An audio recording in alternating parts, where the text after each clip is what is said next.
Shri Swami Samarth. लुसेंट्स book में से हम इतिहास पढ़ रहे हैं।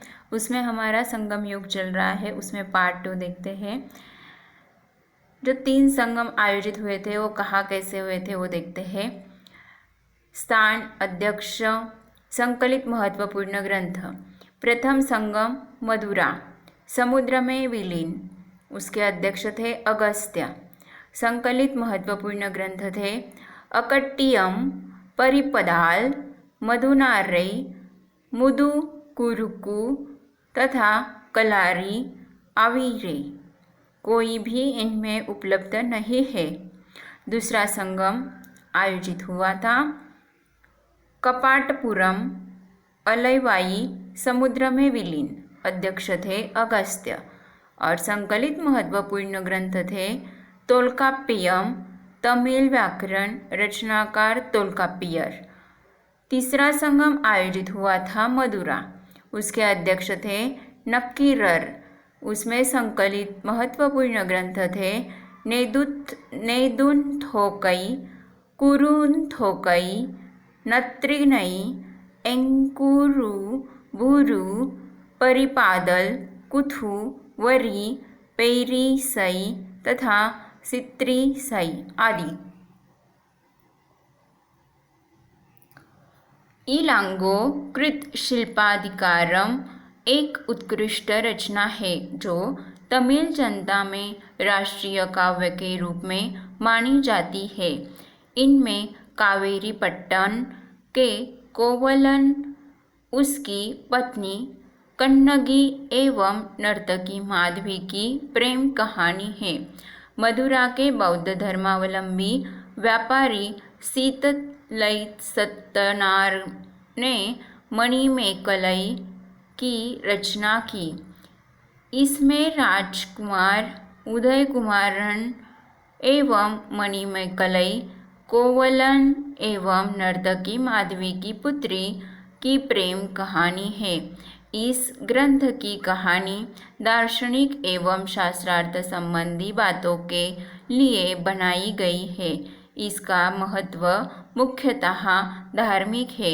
नीलकंठ शास्त्री के अनुसार यह बौद्ध लेखक दीडनाथ 5वीं शती की कृति न्याय प्रवेश पर आधारित है। जीवक चिंतामणि संगम काल के बहुत बाद की रचना है। इसकी रचना का श्रेय जैन भिक्षु तिरुत्तक्कदेवर को दिया जाता है।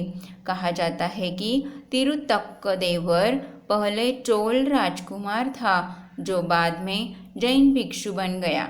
संगम साहित्य में हमें तमिल प्रदेश के 3 राज्यों चोल, चेर तथा पांड्य का विवरण प्राप्त होता है। उत्तर पूर्व में चोल, दक्षिण पश्चिम में चेर तथा दक्षिण पूर्व में पांड्य राज्य स्थित था। संगम युगीन राज्यों में सर्वाधिक शक्तिशाली चोलों का राज्य था। यह पेन्नार तथा दक्षिणी वेल्लारू नदियों के बीच स्थित था। इसका सबसे प्रतापी राजा करिकाल था। करिकाल ब्राह्मण मतानुयायी था और इसे ब्राह्मण धर्म को राजकीय संरक्षण प्रदान किया।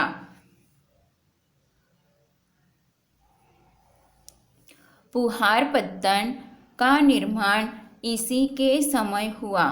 इसने कावेरी नदी के मुहाने पर बांध बनवाया तथा सिंचाई करने के लिए नहरों का निर्माण करवाया। पेरुनान्नुबादे में करिकाल को संगीत के सप्तस्वरों का विशेषज्ञ बताया गया है। संगम युग का दूसरा राज्य चेरों का था जो आधुनिक केरल प्रांत में स्थित था। इस राज्य के कुछ प्रमुख राजा हुए उदयनजिरल लगभग 130 ईस्वी, नेदुंगजिरल आदन 155 ईस्वी एवं सेनगुट्टटूबन 180 ईस्वी सेनगुट्ट टूवन ने अधिराज की उपाधि ग्रहण की। इसने पत्तिनी नामक धार्मिक संप्रदाय को समाज में प्रतिष्ठित किया। संगम युग का तीसरा राज्य पांड्यों का था, जो कावेरी के दक्षिण में स्थित था। इसकी राजधानी मदुरा में थी।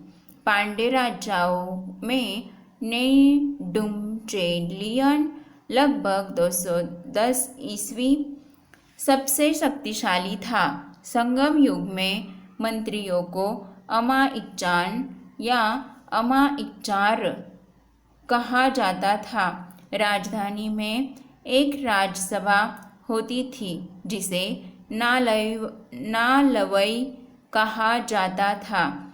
यह राजा के साथ न्याय का कार्य करता था। राजा देश का प्रधान न्यायाधीश तथा सभी प्रकार के मामलों की सुनवाई की अंतिम अदालत होता था। राजा के न्यायालय को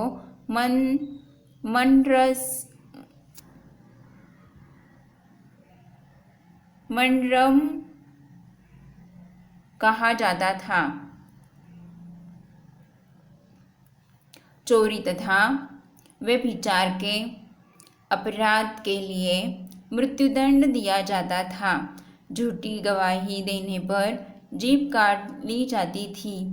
भूमिकर नकद तथा अनाज दोनों रूपों में अदा किया जाता था।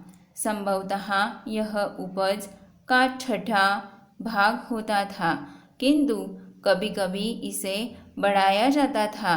व्यापारियों से सीमा शुल्क एवं चुंगी वसूल की जाती थी। सेना चतुरंगिनी होती थी, जिसमें अश्व, गज, रथ तथा पैदल सिपाही सम्मिलित थे।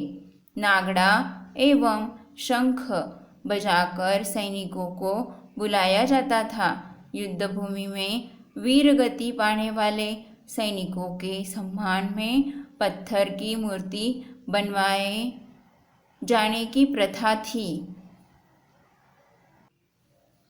राजा अपने आवास की रक्षा के लिए सशस्त्र महिलाओं को तैनात करता था। संगम काल में समय जानने के लिए जल घड़ी का प्रयोग किया जाता था। तमिल प्रदेश में ब्राह्मणों का उदय सर्वप्रथम संगम काल में हुआ, जो समय का सबसे प्रतिष्ठित वर्ग था। इसकी हत्या को सबसे बड़ा अपराध माना जाता था। संगमकालीन ब्राह्मण मांस भक्षण करते थे तथा सूरा पीते थे।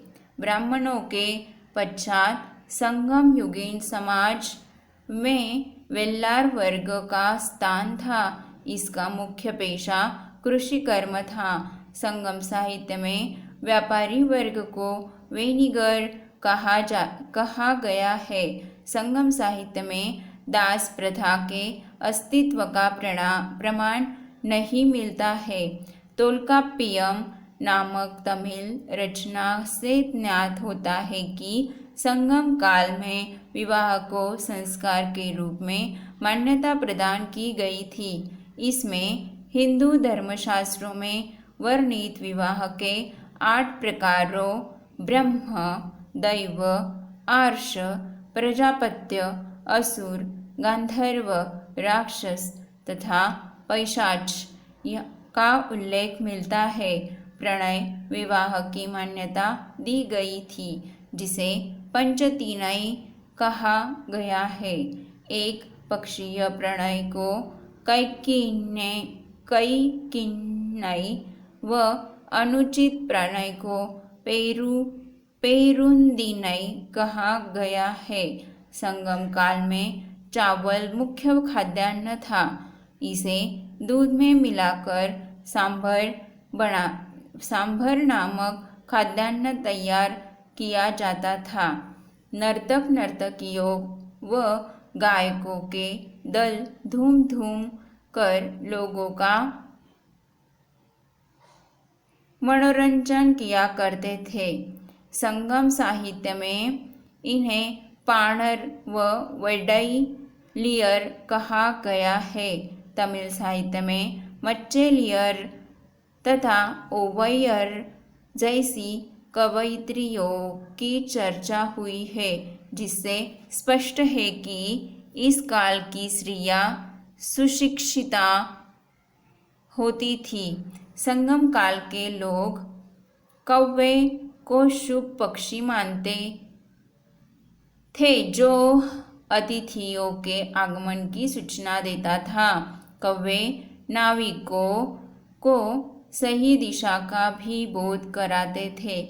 इस कारण सागर के मध्य चलने वाले जहाजों के साथ उन्हें ले जाया जाता था। संगम काल में समाधियों के स्थान पर पत्थर गाड़ने की प्रथा थी। इन्हें वीरगल अथवा वीरप्रस्तर कहा जाता था। इनकी पूजा भी होती थी। प्राय युद्ध में वीरगति प्राप्त सैनिकों के सम्मान में खड़े किए जाते थे। संगम काल में किसानों को वेल्लार तथा उनके प्रमुखों को वेलिर कहा जाता था। संगम साहित्य से पता चलता है कि समाज के निम्न वर्ग की महिलाएं ही मुख्यतः खेती का कार्य किया करती थी। इन्हें कड़ई सीवर कहा गया है। संगम काल में चोलों की समृद्धि का मुख्य कारण उनका सुविकसित वस्त्रोद्योग था। पांड्य राज्य में कोकई, शालियूर एवं चेर राज्य में बंदर प्रमुख बंदरगाह था। कोकई मोती खोजने का प्रमुख पत्तन था। कोरोमंडल समुद्र तट पर पुदुचेरी से 3 किलोमीटर दक्षिण में स्थित अरिकमेडु चोल वंश का एक प्रमुख बंदरगाह था। इस बंदरगाह से रोम के साथ व्यापार होता था। 1945 ईस्वी में हुई यहाँ की खुदाई से एक विशाल रोमन बस्ती का पता चला है। यहाँ मणकों के निर्माण का कारखाना भी था। पेरिप्लस में अरिकमेडु को पेडोक कहा गया है। संगमकालीन कुछ अन्य वर्ग। पहला पुलयन दस्तकारों का एक वर्ग जो रस्सी तथा पशुचर्म की सहायता से चारपाई एवं चटाई बनाने का कार्य करते थे। दूसरा एनियर, शिकारियों की एक जाति। तीसरा मलवर, लूटपाट करने वाली जाति।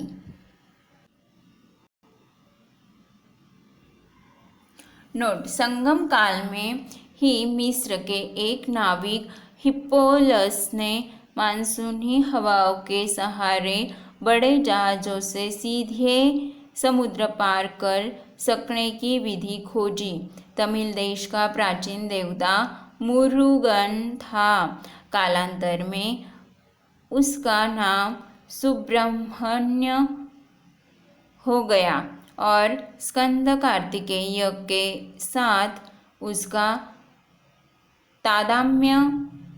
तादात्म्य स्थापित कर दिया गया।